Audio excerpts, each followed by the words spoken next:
Aleluia. Aleluia, você pode aplaudi-lo mais forte? Amém. Celebramos a vida de Jesus. Aleluia. Glória a Deus. Boa noite, Deus te abençoe. Muito bem-vindo aqui, mais um culto aqui da nossa família Herdeiros, né? Que bênção ter você aqui. Quero chamar a Renata e Tânia, rapidinho. Nós vamos celebrar a vida de mais uma criança. Oh, glória a Deus. Renato não brinca não, gente, é o terceiro já. Multiplicar, tá vendo? Isso aí, glória a Deus. Já sabe se vai ser menino ou menina? Ainda não? Queria que você levantasse as mãos para cá. Nós queremos agradecer a Deus pelo milagre da vida, né? Nesses dias de tantos desafios para a criação de filhos. Renato e Tânia, nós cremos, vocês são abençoados para criar essa criança, para que ela seja parecida com Jesus. No nome do Senhor nós oramos, né? Então vamos juntos orar por eles? Pai, no nome de Jesus, queremos declarar sobre a vida do Renato e sobre a vida da Tânia a bênção do Senhor.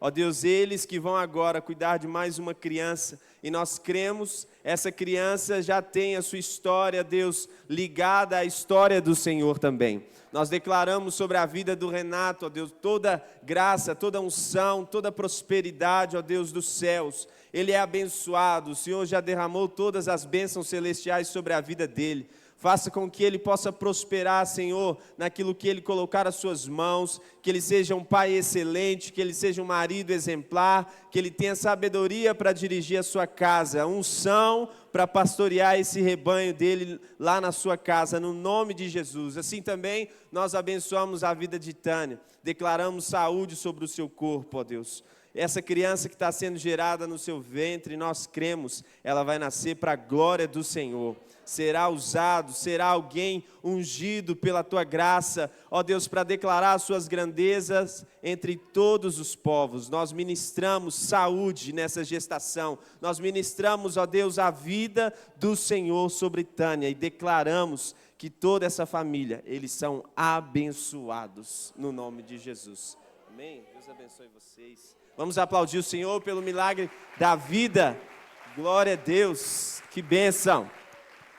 Aí, gente, você que está com medo de ter filho, conversa com o Renato, que ele vai te explicar como é que faz o negócio. Amém? Quantos estão felizes de estar aqui nessa noite? Pode se assentar no seu lugar, por favor. Essa é uma noite especial e eu quero dizer para você que é um privilégio poder estar aqui para compartilhar a palavra de Deus com você. Nosso desejo é que através dessa série, o seu coração possa ser preenchido pelas verdades que o Senhor também ministrou para essa igreja de Corinto que nós temos falado. E Paulo, ele começa dizendo que essa igreja é uma igreja abençoada. Não sei se você já se deu o trabalho de ler essa carta, essa primeira carta aos Coríntios, mas fica um para casa para você ler, né? E ele começa dizendo, vocês são abençoados. Deus já tem preparado vocês para aquele grande dia. Ele vai guardar a fé de vocês para aquele grande dia. O Senhor tem ministrado sobre a vida de vocês. Ele diz, vocês não têm falta de nenhum dos dons. Ele diz, vocês têm sabedoria. Mas não sei se você leu depois os outros capítulos, Paulo vai começar falando de tantos problemas que essa igreja tinha. Isso me dá uma esperança em relação à igreja. Porque muita gente está desanimada com a igreja. Mas eu me uno a Paulo aqui. Mesmo sabendo de todos os problemas que tem na igreja, eu posso te dizer, eu não sei de todos que nós temos aqui, mas eu me alegro, porque a igreja é a esperança de Deus para esse mundo. A Bíblia diz que as portas do inferno não prevalecerão contra a igreja. E Deus quer usar você para continuar edificando essa casa aqui. Deus quer usar a sua vida. Deus derramou sonhos sobre você. Deus tem projetos para você. E mais ainda, Deus tem unção para que você realize todas essas coisas. Então eu quero nessa noite te encorajar. Eu quero inspirar você para que você possa sair daqui nessa noite com uma palavra nessa semana para você vencer os seus desafios para a glória do Senhor. Amém? Quantos estão comigo aqui? Amém? Então abra comigo a palavra de Deus lá na primeira carta de Paulo aos Coríntios, capítulo 10. Nós vamos falar sobre o propósito do deserto. Que propósito há no deserto? O que Deus deseja comunicar nessa etapa da nossa vida? O que Deus deseja realizar quando nós passamos por esses lugares, onde nós muitas vezes dizemos, nossa, eu estou no vale, eu estou no deserto. Talvez você já cumprimentou alguém e você perguntou para essa pessoa, como é que você está? Ela diz, eu estou no vale, eu estou no deserto. Aí você vê, a semana que vem você vê ela de novo, e aí como é que você está? Continuo no deserto. 2 anos depois, você encontra aquele irmão, como é que você está, irmão? Está na bênção? Não, eu ainda estou no deserto. Que deserto é esse que não acaba? É sobre isso que eu quero ministrar o seu coração. Quero que você entenda que o deserto não é um lugar para você morar. Deserto é um lugar de passagem. Talvez você está fazendo o mesmo exercício que alguns pais do hinduísmo fazem, os sadhus ou os babas. Quem são esses homens? São homens que são considerados santos. E aí, dentro da crença deles, esses homens, depois de terem criado família, filhos, terem casados, eles deixam tudo. Deixam casa, deixam os filhos, deixam a esposa, deixam a empresa, o trabalho que ele tiver, e ele vai viver no deserto. Ele vai subir para as montanhas, muitos deles vão para o alto do Himalaia, se você não conhece, Himalaia das montanhas, mas, aliás, a montanha mais alta, a cordilheira mais alta do mundo, está ali na Ásia, pega aqueles países, Nepal, Índia, Butão, todos aqueles países ali. Homens que deixam tudo. E tem um ditado que diz assim, a vida de um sadhu cabe dentro da sua trouxinha. É uma trouxinha desse tamanho que eles carregam numa vara pendurada aqui nas costas. E a maioria deles andam de tanguinha e com alguma coisa cobrindo assim, porque eles são sacerdotes também. Imagina, talvez para conquistarem uma espiritualidade, esses caras passam 40, 50 dias dentro de uma caverna, só bebendo água. Isso parece legal, é um movimento que aconteceu, você sabe, Jesus também passa 40 dias no deserto, e 40 é um número sobre decisão, sobre teste na Bíblia, porque o povo de Israel também vai passar 40 anos no deserto. Mas eu quero inspirar você nessa noite aqui a entender que o deserto, ele tem o seu propósito, mas ele não é para sempre. Diga comigo, o deserto não é para sempre. Então vamos ler todos juntos, e se você puder ficar aí de pé no seu lugar, vamos começar a semana empolgado. Feliz aí de estar aqui. O melhor lugar para você começar a semana é junto, estar na casa de Deus, reunidos. Glória a Deus pela sua vida. Não sei se você sabe, a maior igreja do mundo está na China. As contas são que daqui a alguns anos, na China, possam existir mais quase 1 bilhão de cristãos. Mas eles não têm essa liberdade que nós temos. Eles se reúnem assim, daqui 3 horas vai acontecer um culto na casa do fulano. Chega lá, todo mundo se reúne, mas escondido. Você está com liberdade. Então nós vamos ler esse texto aqui, declarando a verdade de Deus. Vamos ler? Coloca aí para a gente. O texto diz, irmãos, eu quero que vocês lembrem do que aconteceu com os nossos antepassados que seguiram Moisés. Vamos ler todo mundo junto? Todos foram? Todos foram protegidos pela nuvem e passaram pelo Mar Vermelho. Como seguidores de Moisés, eles foram batizados na nuvem e no mar.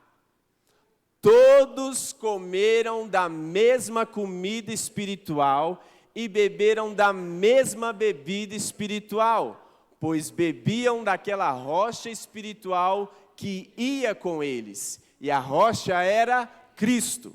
Mas Deus não ficou contente com a maioria deles, e por isso eles morreram, e os seus corpos ficaram espalhados no deserto. Próximo. Tudo isso aconteceu a fim de nos servir de exemplo, para nós não querermos coisas más, como eles quiseram, nem adorarmos ídolos, como alguns deles adoraram. Como dizem as Escrituras Sagradas, o povo sentou-se para comer e beber e se levantou para se divertir. Vocês não devem se queixar como fizeram alguns deles, e por isso foram destruídos pelo anjo da morte. Tudo isso aconteceu com os nossos antepassados, a fim de servir de exemplo para os outros. E aquelas coisas foram escritas a fim de servirem de aviso para nós, pois estamos vivendo no fim dos tempos. Amém? Você pode orar ao Senhor, pedir para Deus ministrar o seu coração essa palavra? Pai, no nome de Jesus, nós juntos oramos, porque cremos, esse ambiente é um ambiente onde o Senhor manifesta graça, onde o Senhor derrama unção sobre a nossa vida. Nós te pedimos agora que o nosso coração esteja como uma terra boa, os nossos ouvidos estão atentos, a nossa mente está alerta, o nosso espírito está pronto, ó Deus, para a ministração que o Senhor tem para fazer a cada um de nós. Por isso eu declaro, ó Deus, uma unção nova sobre a vida dos meus irmãos. Nós declaramos que essa palavra vai mudar a nossa vida. Nós declaramos que nós sairemos daqui, ó Deus, entendendo o que o Senhor deseja de cada um de nós. Para a glória do seu nome, nós oramos. Amém. Pode se assentar, por favor. Então, há um propósito no deserto. E falar de deserto é um momento muito oportuno, porque sempre a gente está, como eu disse aqui, encontra alguém que diz que está passando pelo deserto. Mas eu quero te dizer que apesar de existirem pessoas que parecem que sempre estão no deserto, a Bíblia diz que Jesus veio para dar vida e vida em abundância. Os desertos da nossa vida podem acontecer, mas eles não são o lugar onde Deus deseja que a gente faça casa, onde a gente permaneça. A Bíblia diz que o Espírito viria sobre nós e nos guiaria em toda a verdade. E mais ainda, aqueles que creem em Jesus, a Bíblia diz que do seu interior fluirão rios de águas vivas. Então, talvez você esteja passando por um deserto, mas eu quero te dizer, aquilo que é circunstância fora de você, aquilo que está à sua volta, não pode ser comparado com a verdade que Deus já liberou sobre a sua vida. A Bíblia diz que há um Espírito habitando em você. A Bíblia diz que Deus habita em você. E a Bíblia diz que aquele que crê, esse rio então flui. Flui de dentro de você. Esse rio é um rio que vai abençoar a vida de pessoas. Esse rio é a verdade que vai fluir de você. Quando você abrir a sua boca, rios de águas vivas vão fluir de você. Quando você celebrar a salvação de Jesus, essas verdades vão impactar a vida de muitas pessoas. Eu creio no nome de Jesus. Quantos creem isso? O texto então diz que é uma verdade que os seguidores de Moisés, eles foram batizados na nuvem no mar e beberam a bebida espiritual, a mesma, pois eles beberam da rocha espiritual que ia com eles. Pensa numa rocha que está indo, uma rocha que os acompanha. Da mesma forma, era a nuvem. Ser batizado, você sabe, quando acontece o batismo, você tem uma imersão, você entra para aquela realidade. Eu não sei se você gosta de mergulhar, mas é muito legal quando você vai numa piscina e você mergulha. Pode estar acontecendo o maior barulho que for lá fora, mas dentro da água, quando você está submerso ali dentro daquela realidade, parece que você está em outro mundo. Aquele barulho não te alcança, porque você está submerso. Da mesma forma, o povo, ele foi batizado na nuvem. E a realidade aqui é que a nuvem os acompanhava. E o texto diz e nos ensina, a Bíblia nos ensina, que aqueles que são batizados, como eles são batizados na nuvem, nós somos batizados pelo Espírito Santo, no Espírito Santo. A gente precisa compreender, a Bíblia diz que quando Jesus, o evangelista Mateus, Lucas fala isso também, quando Jesus, antes de começar o ministério, ele foi ao Rio Jordão. E quando chega no Rio Jordão, ele é batizado por João, e o texto diz que o Espírito Santo veio sobre ele. E ele foi, então, depois disso, declarado Filho de Deus, como o próprio Pai dizendo, esse é o meu Filho amado em quem eu tenho prazer. E com essa mentalidade ele é levado para o deserto. E quando chega no deserto ele consegue dizer não para todas as investidas de Satanás. E a Bíblia também diz, o texto dizendo lá, fala que Jesus sai do deserto cheio do poder do Espírito Santo. Então, por isso que eu quero te incentivar, talvez você entenda deserto como algo que você sempre vai continuar ali, mas como Jesus foi testado, ele saiu daquele teste totalmente cheio do poder de Deus. O deserto na sua vida é para que você possa receber capacitação de Deus para vencer os seus desafios. E diz que eles foram batizados no mar. Isso aqui é muito legal. Porque quando eles estão sendo perseguidos por Faraó, você sabe o milagre do Mar Vermelho, eles passam a seco.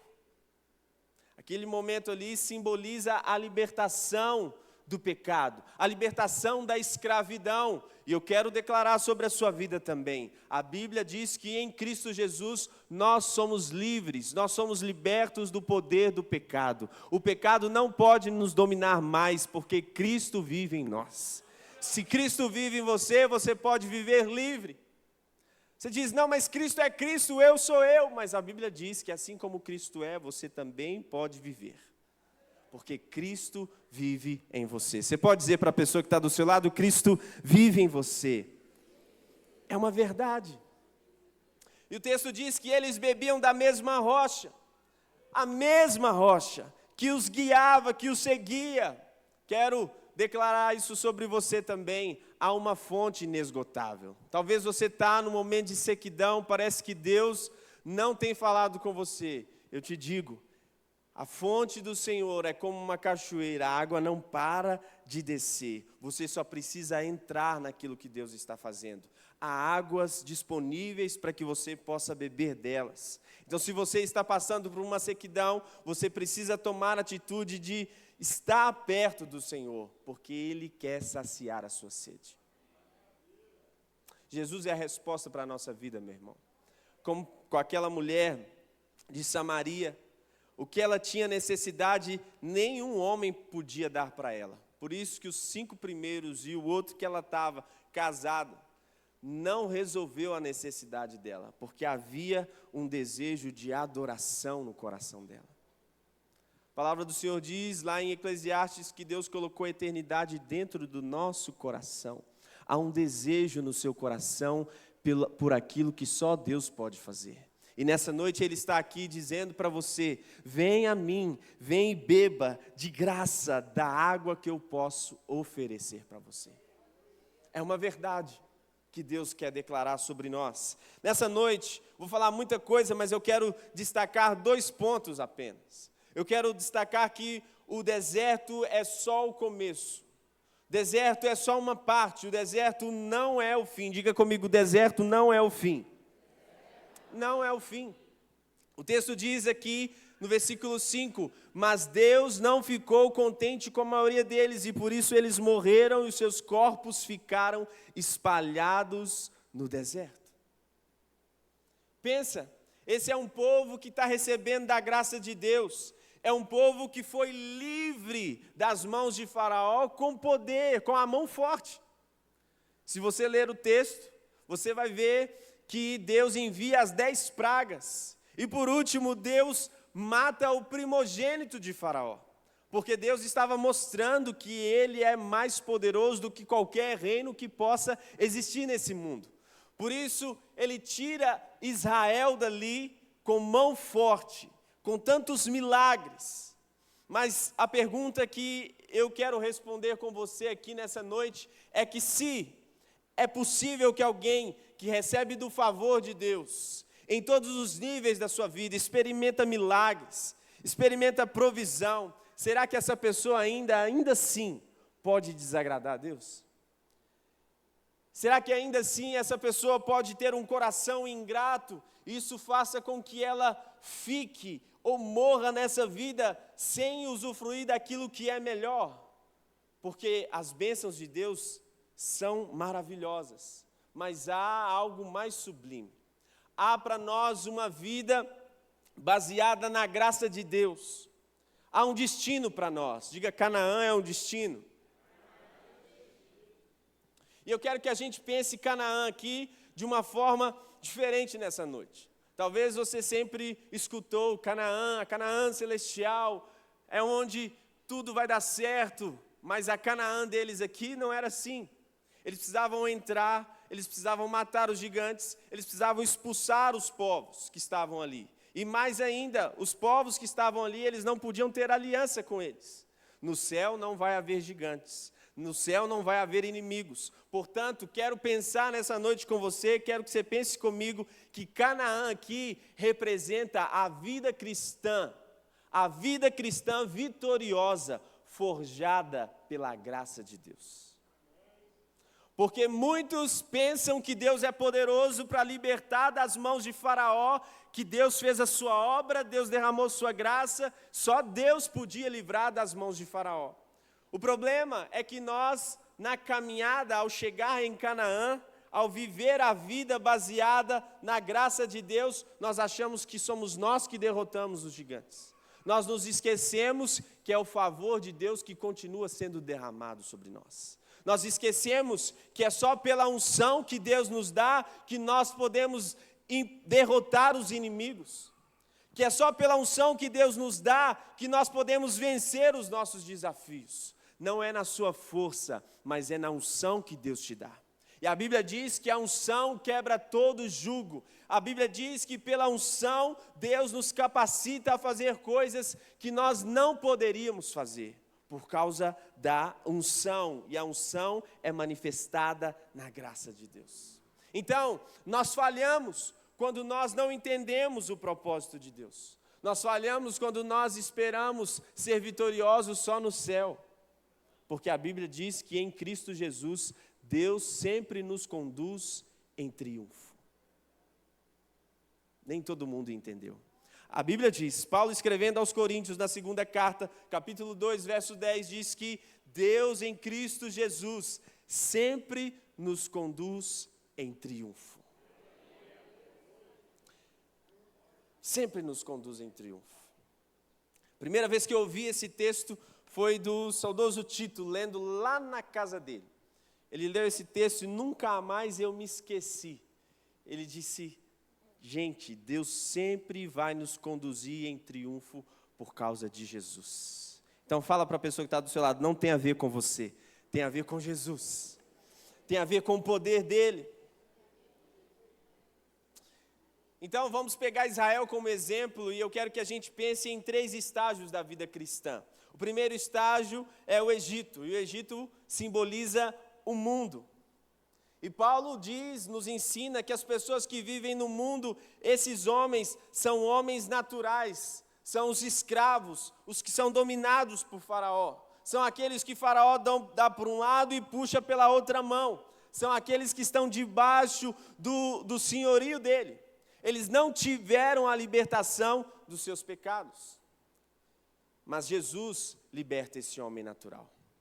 Jesus tem poder para libertar essa pessoa. Por isso nós temos dito aqui, e eu até te peço para que você ore. Deus tem colocado um desejo no nosso coração, e sempre foi um desejo pessoal meu também, que o Senhor colocou no meu coração desde o começo da minha conversão. Mas ao longo da vida, sabe, a vida religiosa vai nos colocando tantas coisas, e a gente sempre tem alguma coisa para fazer. Chegou uma época da minha vida que eu estava na igreja todos os dias, todas as noites. Isso sempre me impediu de estar perto daqueles que eu precisava alcançar, que é a minha família, os meus amigos. Nós não podemos ser uma igreja feita para nós. Nós não podemos pensar numa igreja onde nós vamos nos sentir bem. Nós precisamos pensar numa igreja onde nós somos capacitados por Deus para alcançar aqueles que ainda não o conhecem. Paulo diz que nós temos o ministério da reconciliação, mas como nós vamos fazer isso? Como que nós vamos libertar essas pessoas se nós continuarmos vivendo uma vida para nós mesmos? Porque Israel foi liberto não só para o bem de Israel. Israel foi liberto para o bem das nações. Se você ler os profetas menores, houveram outros êxodos. Deus libertou outros povos. Se Israel não o quisesse, Deus usaria outro povo. E eu completo dizendo, Israel não quis, Deus levantou e abriu a porta da salvação aos gentios, sim ou não? Então, nós precisamos assumir aquilo que Deus tem nos dado. Deus nos chamou para que a gente seja sal e luz. Como nós podemos ser luz onde todo mundo é luz? Como nós podemos libertar esse homem que está preso no pecado, se nós que somos livres não estamos com essas pessoas? Deus deseja usar você. Deus deseja usar você. Deserto, então, aponta para o crente carnal. Como eu disse para você, Canaã, aqui vamos pensar como uma vida vitoriosa. Quero te lembrar, deserto não é lugar para viver. O deserto, de fato, é inevitável. Todo mundo vai passar pelo deserto. Mas há um propósito de Deus para que você passe por ali. Deus está forjando o seu caráter ali. É um tempo, e é um tempo que tem começo, meio e fim. Não é para você ficar lá para sempre. Deserto é o lugar onde você tem revelado o seu próprio coração. Israel passou pelo deserto porque Deus queria desvendar o coração deles. Deus já os conhecia, sim ou não? Sim ou não, irmãos? Alguma coisa passa despercebido ao Senhor? Nada. Mas Deus queria que eles mesmos pudessem ver que eles não dariam conta de se salvar. Já tenho dito isso aqui, a lei de Deus é boa, mas a lei de Deus mostra para cada um de nós que nós não podemos nos salvar. Nenhum de nós. Você pode se esforçar para obedecer cada lei, mas você não vai dar conta de fazer isso, porque no final das contas, o único que tem poder para nos salvar, para nos tornar justos, é Jesus Cristo. Então, o deserto é um lugar de disrupção. Deserto é o lugar onde o nosso coração é revelado. Essa pandemia que nós passamos por ela, revelou o coração de muitas pessoas. Às vezes a gente fala, não, a pessoa vai passar por aquilo ali, talvez ela aprenda. Mas essas crises demonstram aquilo que a pessoa sempre foi. No deserto, as nossas motivações são reveladas. As nossas lembranças, aquilo que domina a nossa mente, aquilo que está no nosso coração, foi assim que aconteceu com o povo de Israel. Deserto, então, é esse lugar, mas não é da vontade de Deus que você fique nesse lugar. Deus deseja levar você para outra etapa. Diga comigo, Deus deseja me levar para outra etapa. Mas, mais uma vez, por que muitos ficam parados aí? Por que muitos não avançam? Por que muitos continuam vivendo a vida como há 30 anos atrás? Como há 10 anos atrás? Porque eles são como o povo de Israel. E eles fizeram algumas coisas que não agradaram a Deus. A primeira delas é que eles olharam para o deserto como um lugar de diversão. O texto no versículo 7 do capítulo 10 que nós lemos, diz que nem adoramos ídolos como alguns deles adoravam. Como diz as Escrituras, o povo sentou-se para comer e beber e levantou-se para divertir. Talvez você está aqui nessa noite e igreja é só mais uma coisa para você. Reino de Deus é um detalhe. Você é alguém que até faz o seu papel, parece que faz. Você participa dos cultos, você contribui. Você tem uma vida espiritual. Não é aquilo tudo, mas você já está satisfeito com isso. E muitas vezes você olha para isso e diz, tá bom. Mas isso é como brincar no deserto. E nós não estamos aqui de brincadeira. Nós estamos aqui para depender de Deus e entregar toda a nossa vida a Ele. Nós estamos aqui lutando contra aquilo que o diabo faz e faz sem diversão. O diabo trabalha e trabalha muito para destruir as nossas vidas. Mas Deus está do nosso lado. E a Bíblia diz que maior é aquele que opera em nós do que aquele que opera no mundo. Por isso nós não podemos brincar de ser igreja. Nós não podemos brincar com aquilo que Deus nos deu. Esse povo também era um povo imoral. O texto diz, nós não devemos cometer imoralidade sexual como algum deles fizeram. Porque fizeram isso, 23 mil deles caíram mortos num dia só. Pensa nisso. O deserto é inevitável, até Jesus foi para lá. Mas o deserto vem levar também consigo a nossa imaturidade, porque só sobrevive ao deserto aqueles que amadureceram. Talvez você está reclamando das mesmas coisas que você reclamou há 10 anos atrás. Talvez você tenha reclamado daquilo que você viveu há 20 anos atrás e nada mudou, porque você continua no deserto. Porque você continua com uma vida seca, com uma vida sem alegria. Agora, Deus tem nos chamado à maturidade. Deus tem nos chamado a viver uma vida feliz. Você que está aqui nessa noite, você tem todos os motivos, talvez, para estar tristes. Mas a palavra de Deus diz que nós podemos desfrutar da alegria do Senhor. Lelé começou lendo o texto aqui, aliás, citando o texto. Ele diz: alegrei-me quando me disseram, vamos à casa de Deus. Quantos sorrisos você tem dado? Para mim, o melhor dia da semana é o domingo, onde a gente pode estar aqui, onde a gente pode compartilhar a vida, a gente adora, a gente declara canções, a gente tem uma palavra, a gente tem tempo junto. Isso é bênção de Deus. Isso é céu na terra para mim.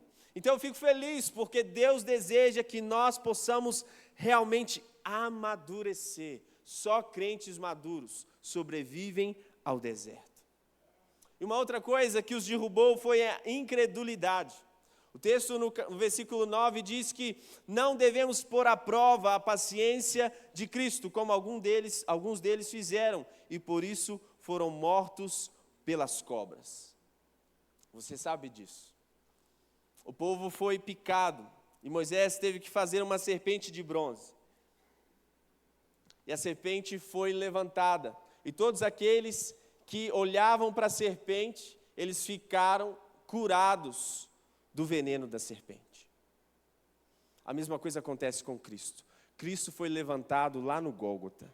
E quando ele foi levantado, todos nós que olhamos para o autor e consumador da nossa fé, também podemos viver uma vida não mais debaixo do poder do pecado, mas uma vida de libertação. Nós somos livres. A incredulidade nos faz olhar para nós mesmos, mas a fé nos faz olhar para Deus. E aí o salmista no Salmo 121 diz: eu elevo os meus olhos para os montes, de onde me virá o socorro. Ele não está dizendo que o socorro dele vem dos montes.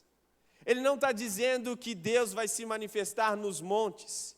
Ele está falando, se você for estudar o contexto, é porque os altares aos deuses eram feitos nos montes. Só um exemplo é Elias.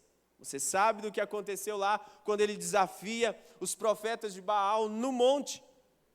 Então o salmista está dizendo: eu olho para os montes, vejo os altares, o meu socorro não vem dessas coisas. O meu socorro vem do Senhor, que criou os céus e a terra.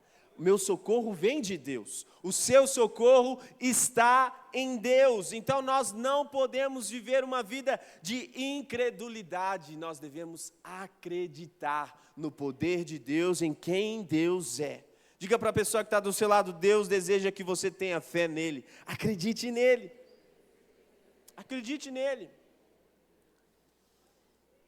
Como eu disse, se Canaã é a vida vitoriosa, firmada na graça de Deus, quando você está em Canaã, você não vive caindo. Você não vive, hoje eu estou bem, amanhã eu estou mal. Hoje eu me sinto perdoado, amanhã eu não me sinto tanto.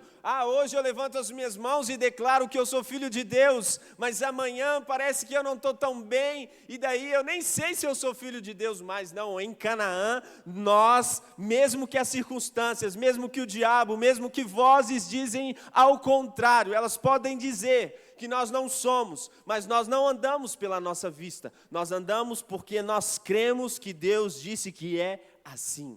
E se Deus disse isso ao nosso respeito, nós podemos crer.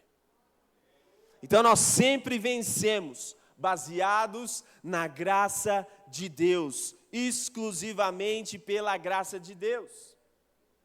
Sabe, para que esse culto aconteça, muitos voluntários precisam estar aqui. Chegam mais cedo, se colocam à disposição, vestem uma roupa para que elas não se destaquem, mas Cristo seja, para que você seja bem recebido aqui. Tudo que a gente tem feito é pensando em você ter um encontro com o Senhor. Tudo que nós temos feito aqui, as canções, as séries de mensagens, tem gente que chega aqui e ora para que essa reunião aconteça e Deus fale com você. Tudo isso nós fazemos para que a sua vida seja mudada ao você se encontrar com Jesus. Uma palavra liberada, uma canção, um acorde feito aqui, uma ministração no momento da generosidade para tocar o seu coração. Tudo isso é muito trabalho, é mesmo, mas nós fazemos isso pela graça de Deus. No final das contas, nós olhamos, estamos cansados, mas nós dizemos: Deus derramou sua graça sobre nós. Nós podemos fazer isso. Amém? É a graça de Deus que nos levanta, amém? Uma outra coisa que eles tinham, eles eram ingratos. No versículo 10 diz: vocês não devem se queixar como fizeram alguns deles, e por isso foram destruídos pelo anjo da morte. A gente precisa lembrar da história do povo. A Bíblia diz que Deus, quando foi destruir todo o primogênito do Egito, Deus declarou, deu uma ordem, ele diz: vocês que são o meu povo, vocês devem matar um cordeiro, e devem pegar o sangue desse cordeiro, e passar nos umbrais da porta. Para quem não sabe, umbral da porta é a parte de cima da porta. E quando o anjo da morte passar, ele vai ver o sangue, e vai saber que você é do povo de Deus. E foi isso que aconteceu, quando o anjo da morte passa, todas as casas que não estavam sinalizadas com o sangue do cordeiro, o primogênito dessa casa morreu, inclusive de Faraó. Isso diz a respeito de nós também. A graça de Deus nos aponta para a salvação que só Cristo Jesus podia nos dar. O sangue do cordeiro. O sangue do cordeiro está sobre a nossa vida. Quando Deus vem sobre nós, se Deus olhar para nós com olhar de ira, Ele não vê o Tiago pecador, Ele vê Jesus. E isso só o Evangelho pode fazer. Se for por aquilo que eu consigo fazer, eu já estaria morto. Mas aquilo que Cristo fez me sustenta. E aquela família, além de passar o sangue, eles precisavam depois comer aquele cordeiro com ervas amargas. Sabe, a gente precisa descansar naquilo que Jesus fez. A gente precisa conhecer aquilo que Jesus fez por nossa vida. A gente precisa mergulhar na realidade que o Senhor já conquistou para nós. Às vezes a gente reclama tanto na nossa vida, mas nós temos tudo. Deus já nos abençoou com todas as bênçãos, como nós declaramos sobre a vida do Renato e da Tânia aqui, sobre a vida dessa criança que está sendo gerada no ventre da Tânia. Mas existem pessoas que parecem profissionais da reclamação. Gente que reclama de tudo.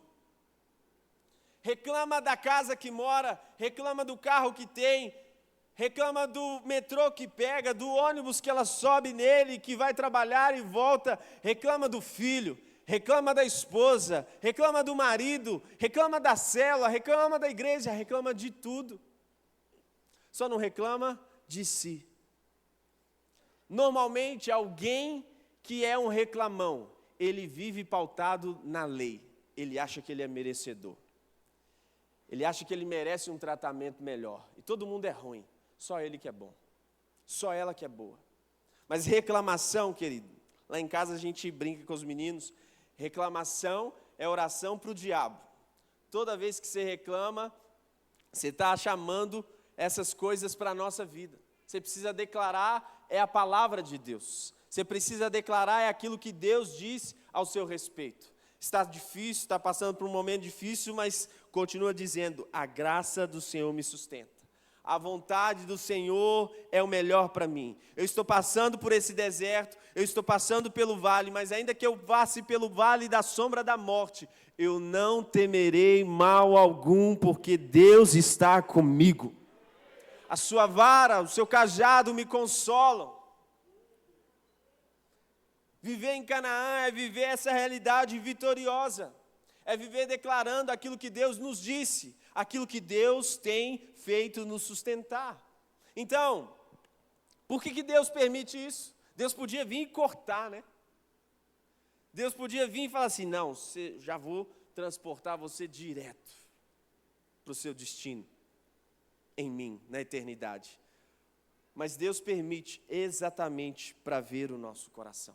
O texto lá, em Deuteronômio 8, os versos 2 e 3 dizem: lembrem como o nosso Deus guiou vocês pelo deserto, esses 40 anos. Durante essa longa caminhada, Deus os humilhou e os pôs à prova para saber se estavam resolvidos ou não a obedecer os mandamentos. Ele os deixou passar fome e depois lhes deu para comer o maná, uma comida que nem vocês nem os seus antepassados conheciam. Deus fez isso para que soubessem que o ser humano não vive só de pão, mas vive de tudo que o Senhor Deus diz. Percebe? O deserto, então, nos mostra para nós mesmos, mostra para a gente quem nós somos.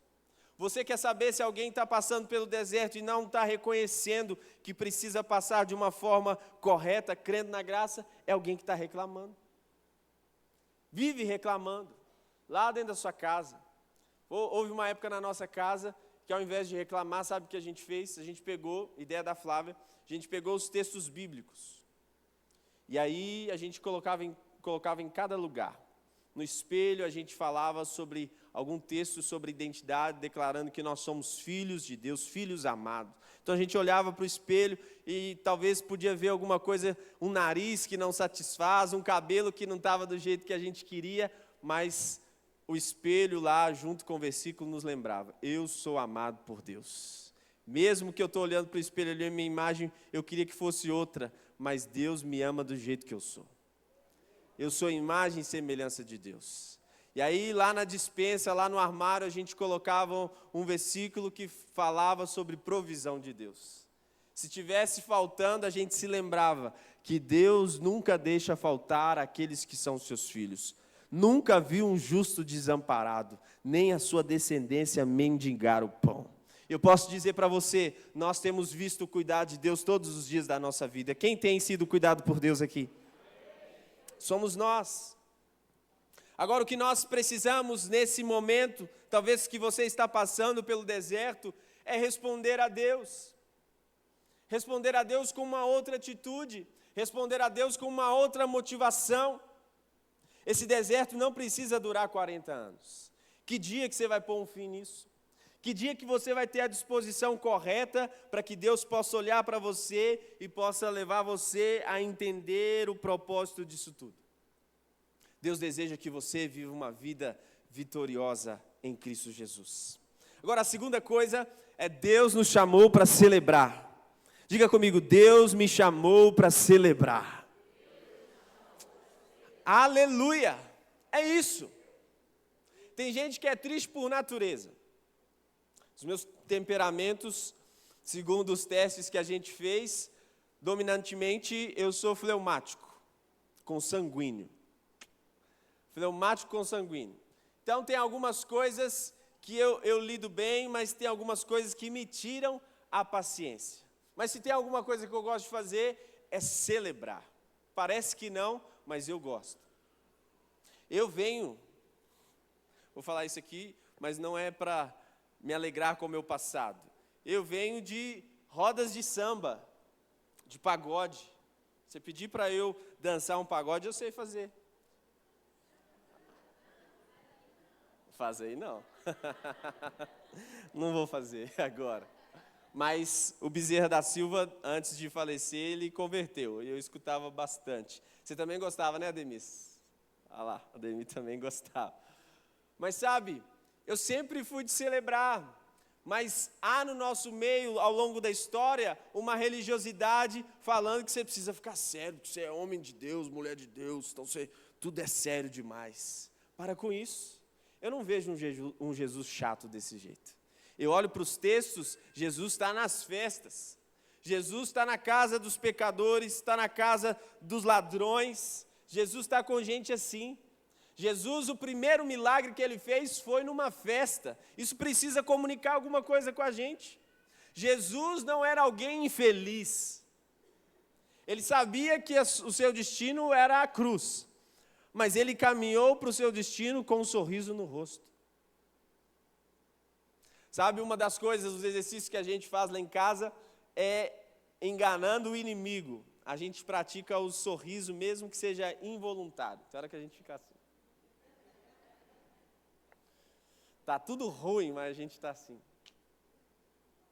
O cérebro entende que ele precisa mandar lá os hormônios que vão dar um outro sentimento para nós. Talvez você está passando por um momento depressivo, você precisa arrumar um jeito de enganar o seu cérebro aí. Porque tem coisas que não são espirituais.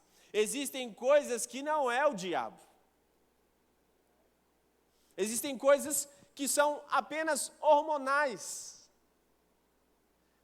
Às vezes tem irmã que está entrando na menopausa, você está chata demais.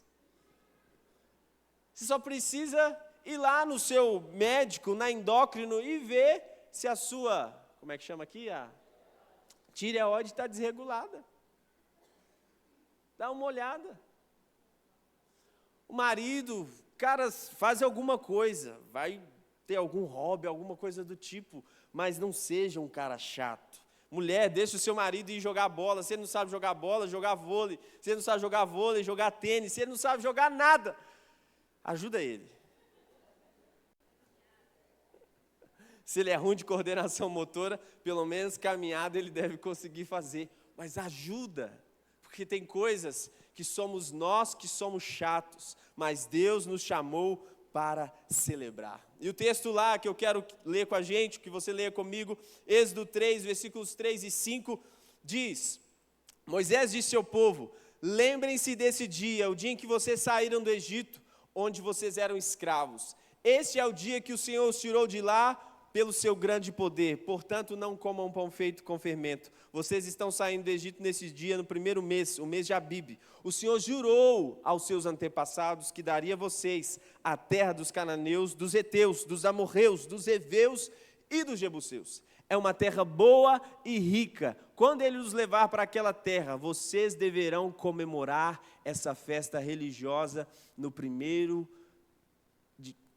mês de cada ano. Preste atenção. Deserto não é lugar de celebrar. Por isso talvez você tenha vivido uma vida triste.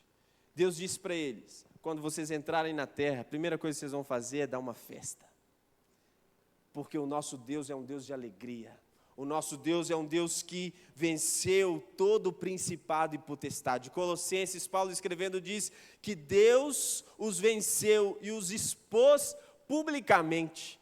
Ele riscou a cédula que era contra nós. Eu não sei se você já foi perdoado de alguma dívida. Eu já fui perdoado de uma dívida grande, de um semestre de faculdade. Meu cunhado, Tiago também, que ele chama, Tiago tem crescido na jornada com Jesus, glória a Deus pela vida dele. Tiago uma vez foi comigo lá, e aí a gente fez uma conta, e ele foi e pagou todo o semestre para mim. Eu disse, eu vou pagar. Na vez que eu fui pagar, ele disse, não precisa pagar nenhum. Imagine, 5 meses perdoados de uma dívida que eu não tinha condição de pagar. Sabe o que eu fiz? Eu fiquei feliz demais. Agora pensa, você estava destinado ao inferno, destinado a ser destruído, a estar eternamente longe do seu Criador, mas Ele decidiu não te amaldiçoar com a distância dEle. Em Jesus você foi trazido para perto. Isso tem que te acordar. Isso precisa levantar o seu ânimo, por mais que você esteja passando por um momento de escassez talvez, mas Deus te chamou para celebrar. No deserto não tem celebração. Imagine 40 anos. 40 anos. No deserto muitas vezes nós somos influenciados. Porque você já viu no velório todo mundo abraça quem está sofrendo, né? Oh, Deus te console, você chora. Oh, meu Deus te levou. Ele levou, né? Levou, tal. Aí, às vezes, você está consolado porque é crente, então foi morar com Jesus. Amém. Mas você já viu alguém na festa de alguém, a pessoa ganha um presentão. Então, a pessoa troca de carro, vai morar numa casa nova, e aí a pessoa fala assim, uau! Ele agora está numa casa melhor, ele está com um carro melhor, como os filhos dele são abençoados, como ele tem sido abençoado. Você viu a roupa que ele está usando, que ela está usando? Que bom que Deus o abençoou. Muito difícil ver isso. Ah lá, está vendo a roupa dele? Está com dinheiro, hein? Nossa! E a casa que ele está morando agora, que ela está morando, será que está no tráfico? Será? Está roubando dinheiro da onde? Porque a nossa mente, a mentalidade nossa, a gente muitas vezes se compadece com quem está sofrendo, mas com quem está alegre, a gente não consegue fazer isso. E a Bíblia diz que nós temos que chorar com os que choram e se alegrar com os que se alegram. Mas essa parte, se alegrar com os que se alegram, tem sido um desafio para nós. Eu desafio você a falar com alguém de uma coisa, de uma vitória que você tem tido. E aí você vai descobrir quem são os seus amigos. Como que essa pessoa vai se portar diante de uma vitória sua. E aí talvez seja até uma maneira de escolher melhor os seus amigos. Porque amigos de verdade não estão com você só quando você está no deserto. Mas eles estão com você quando você está vivendo uma vida vitoriosa em Canaã. Quando você está vencendo, está vivendo as promessas de Deus, você está vivendo aquilo que Deus está fazendo no ministério, você está sendo abençoado no seu trabalho, a sua empresa está prosperando e o seu amigo está lá, ó. Glória a Deus, aleluia, que bênção. E eu vou ficar perto de você, porque talvez ficando perto de você eu também seja abençoado. É uma realidade que a gente precisa ver. Fala comigo, isso parece com o céu. Isso parece com o céu. No céu deve haver essa celebração. Então, na vida vitoriosa, nós também precisamos. O texto lá de Números 11, 4, 6 diz, se tivéssemos um pouco de carne para comer. No Egito, a gente comia peixe. O peixe que a gente queria, a gente comia. Era de graça. Você já viu essa expressão? Você chama alguém para fazer alguma coisa e fala assim, é de graça? Brasileiro adora isso, né? É 0800. E que saudades dos... Olha o que eles têm saudade. Olha que saudade dos pepinos, dos melões, das verduras, das cebolas e dos alhos. Nossa, imagine conversar com alguém que comeu pepino, alho, cebola, tudo junto. Você já viu que tem um enxaguante bucal lá nos banheiros da igreja? Que é isso, hein? Isso é para você não derrubar ninguém no bafo. Você pode ir lá, se você é homem, veio direto do trabalho, passa um desodorante. Você que está querendo casar, arrumar uma namorada, não fique fedendo, pelo amor de Deus. Isso é prosperidade que tem te alcançado. Mas no deserto nós somos influenciados. O texto diz que estavam com eles nessa jornada no deserto, pessoas que eram de outras nações. E Deus foi muito claro, olha, eu dei para vocês os mandamentos porque vocês são o meu povo, vocês não devem se misturar. Mas esse povo estava querendo comer coisas que haviam no Egito. Você sabe, quando Israel sai do Egito, não sai só Israel, sai um tanto de gente. Que isso, vamos aproveitar, a cela abriu, vamos embora. Eu faria a mesma coisa. Faria, com certeza. Deus está abençoando Israel. Ele está livrando com mão forte. Eu que não sou da aliança, eu vou entrar nesse negócio. E eles entraram. Mas eles começaram a influenciar. Israel se esqueceu do cuidado de Deus. E quando nós nos esquecemos do cuidado de Deus, nós começamos a murmurar. Nós começamos a dizer, não, Deus não se lembra de nós. Dá vontade de comer pepino, pelo amor de Deus. E pepino diz que é bom para a memória, né? Vocês nunca ouviram isso, não? Pepino é bom para a memória. Toda vez que você come, você arrota, ele vem... Aí você lembra que você comeu. Fala que não, você nunca falou isso. É verdade. Por isso que é bom para a memória. De vez em quando a gente descobre o que o irmão comeu aqui no domingo, né?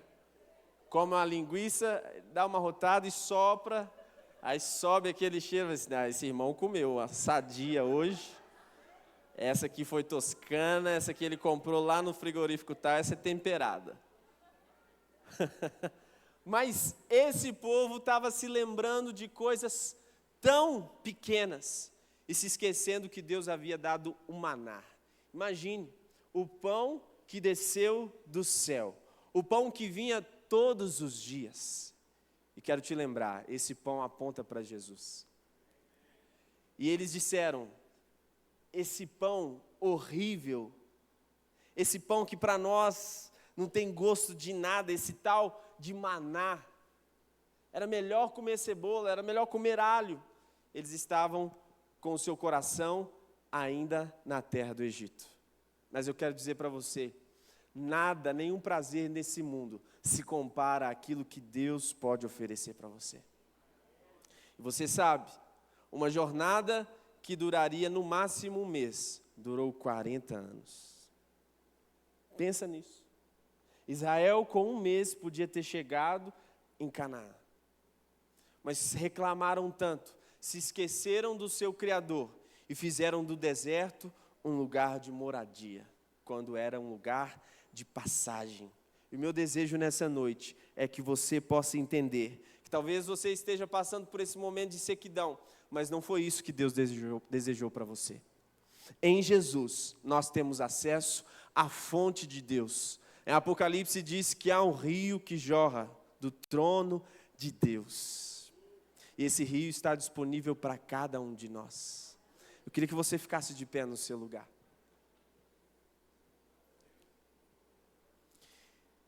Então, nós vamos para essa semana lembrando que o deserto tem o seu propósito. Depois que ele cumpre o seu propósito, a realidade que Deus deseja para nós é que a gente viva a vida em Canaã. E a vida em Canaã é uma vida vitoriosa em Cristo Jesus. Em Canaã nós nos lembramos de quem nós somos. Em Canaã nós somos o povo da aliança. Em Canaã nós somos como Cristo é. Em Canaã nós temos a provisão que Cristo teve. Em Canaã nós somos filhos de Deus. E Deus é o nosso pastor. E nada vai nos faltar. Então eu queria que você orasse. E você se apoderasse dessa palavra e dissesse: Senhor, eu creio. Eu creio, Senhor. É isso que o Senhor tem para a minha vida. E se talvez você tenha reclamado, se você tem vivido uma vida assim, pede perdão para Deus e diga: Senhor, a partir de hoje eu vou viver de outra forma. A partir de hoje eu vou me concentrar em quem o Senhor me tornou. Vamos orar? Ore aí no seu lugar. Pai, no nome de Jesus, nós declaramos que essa é a realidade que o Senhor deseja para a nossa vida. Quando a gente passa pelo deserto, nós não vamos ficar ali muito tempo. É um lugar de passagem, é um lugar de aprendizado, é um lugar onde nós dependemos do Senhor, mas é um lugar onde o Senhor também derrama provisão, é um lugar onde o Senhor derrama graça, é um lugar onde o Senhor se mostra fiel a nós, o Senhor não nos deixa faltar nada. O texto diz que Jesus, que era a pedra que jorrava água, estava com eles todos os dias, em todos os lugares onde Israel passava. Assim também é com cada um de nós. Cristo continua conosco. Cristo está do nosso lado. Ele é a fonte inesgotável, disponível, acessível a cada um de nós. Por isso nós podemos beber dele. Nós podemos comer dele, porque ele é o nosso pão espiritual. Aleluia. Amém, amém, amém. Talvez você está aqui nessa noite, ouviu essa palavra, entendeu essa palavra, e você disse: eu quero entregar a minha vida para Jesus. Se você entendeu isso, o Espírito Santo falou com você, você pode procurar o nosso time ali atrás dos voluntários, e nós vamos receber você, vamos fazer uma oração com você, e vamos te ajudar nesse início da sua jornada cristã. Nós desejamos que você cresça nesse relacionamento com Jesus. Amém? Vamos abençoados para essa semana? Você pode levantar suas mãos. Obrigado, Pai, por essa noite. Nós somos muito agraciados pela sua presença. Obrigado por cada um que esteve aqui, ó Deus, e que vão para essa semana testemunhar do Senhor no seu trabalho, na sua casa, na faculdade, na escola, por onde eles passarem, no mercado, ó Deus, que o Senhor esteja com cada um deles. Em missão nós somos enviados cheios de unção e graça para testemunhar de uma vida vitoriosa em Jesus. Que o amor de Deus, a graça maravilhosa de Jesus Cristo, as doces consolações do Espírito Santo estejam sobre toda a igreja espalhada sobre a face da terra. Nós oramos e pedimos paz e salvação à nação de Israel e nós dizemos amém. Deus te abençoe, querido. Semana vitoriosa para você, abençoada. Cumprimenta alguém no nome de Jesus. Nós vamos ter a nossa praça de alimentação ali, tem um negócio maravilhoso para você ter um tempo de comunhão. Não deixe de passar lá à minha esquerda, no nosso hall de entrada da Ilha de Malta. Vá em paz.